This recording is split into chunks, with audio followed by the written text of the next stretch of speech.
رمضان المبارک میں ایک مولوی صاحب کسی صاحب کے گھر تشریف لے گئے۔ جب مغرب کی اذان ہوئی اور سب نماز میں مشغول ہو گئے تو نماز کے بعد مولوی صاحب نے صاحب خانہ سے کہا کہ صاحب نماز میں مشغول تھے، لیکن آپ کا 5 سالہ بچہ کیسا بدتمیز ہے کہ نماز نہیں پڑھ رہا تھا۔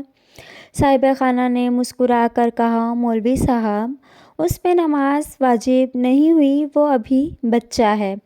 دوسرے دن مولوی صاحب نے دیکھا کہ سب لوگ عصر کی نماز پڑھ کر مسجد سے نکل رہے ہیں اور روزے سے بھی ہیں، مگر ایک پاگل ہے جو کچھ کھا رہا ہے اور اس نے نماز بھی نہیں پڑھی۔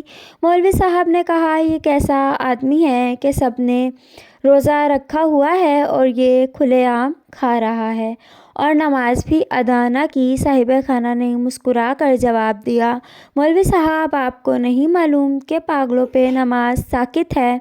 کچھ دن کے بعد اس علاقے میں کسی کا انتقال ہو گیا۔ مولوی صاحب بھی جنازے میں پہنچے۔ جب میت کو دفنانے کا وقت ہو گیا تو مولانا نے کہا، رک جائیں، تھوڑی دیر کے بعد دفن کریں، ابھی اذان ہوگی تو مردے کو نماز پڑھ لینے دیں، پھر دفن کریں۔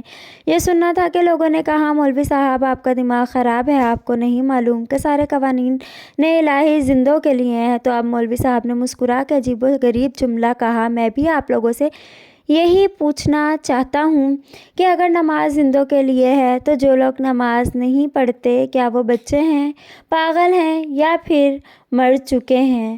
فرینڈز، اگر اسٹوری اچھی لگا تو چینل کو سبسکرائب کریں۔ اللہ حافظ۔